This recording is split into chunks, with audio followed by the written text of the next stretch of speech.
কি হয়েছিল? কি হয়েছিল? কি হয়েছিল?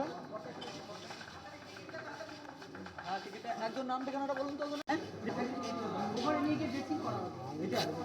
হ্যাঁ, একটু সোজা নিয়ে চলুন।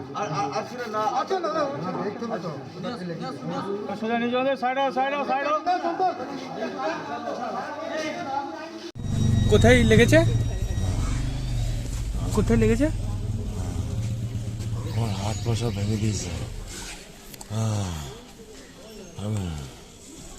আমি নানুর ব্লকের ব্লক সভাপতি, নানুর ব্লকের সংখ্যালঘু ব্লক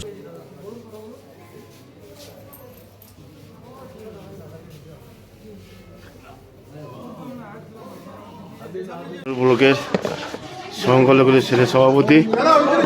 এর আগে আমাকে বাড়াভোরে আপনারা দেখেছেন, কাজল শেখ এবং তার ভাইপো ফিলিপ শেখ আমাকে অনেকবার হুমকি দিয়েছে যে আমি অনুব্রত মণ্ডলের সঙ্গে দল করা যাবে না, কিন্তু আমি সেই বাধা মানি নাই।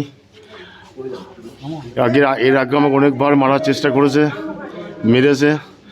আজ করিম খানের অ্যাক্সিডেন্ট হয়েছিল, আমি দেখতে গেছিলাম। আসার পথে কাজল শেখের এবং ফিলিপ শেখের কিছু দুষ্কৃতী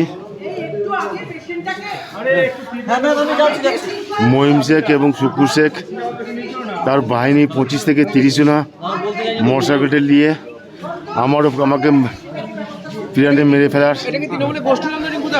না, এটা হলো তুলাবাজ, কাজল শেখের তুলাবাজের বাহিনী। কোথায় হয়েছে ঘটনাটা? এটা হলো ব্রাহ্মণগঞ্জের।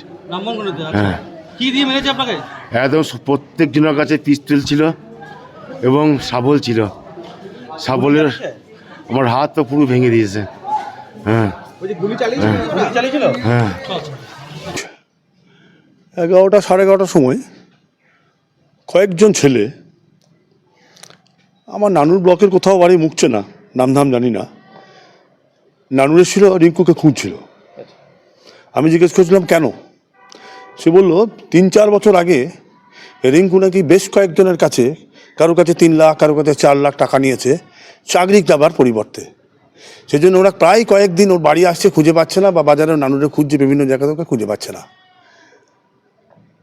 এটা শুনলাম, এবং মারধর করেছে ব্যাপারে সব কিছু জানি নাই, তাদের কাছ থেকে শুনলাম আর কি। রিঙ্কু চৌধুরীকে তারা বেশ কয়েকদিন খুঁজে বেড়াচ্ছে, পাচ্ছে না। তার সাপ দাবি যে সে অনুব্রত মণ্ডলের সঙ্গে দল করে, তার জন্য তাকে মারধর করা হয়েছে। আমার জানা নেই, তার বক্তব্য হতে পারে। সে তো পাগলে কিনা বলে, ছাগলে কিনা খায়। আমিও তো অনেক কিছুই বলতে পারি। তৃণমূল কংগ্রেসের সঙ্গে যুক্ত আছে? এখন আর তৃণমূল কংগ্রেসের সঙ্গে যুক্ত নাই। কোন দল করে এখন বলতে পারবো না, সেটা তার ব্যক্তিগত ব্যাপার। নাম করছে আর কি, সেই যে নামগুলো করছে না, সেটা তো ওর ব্যাপার। ও মার খেলো, কোথায় মার খেলো তাও জানি না।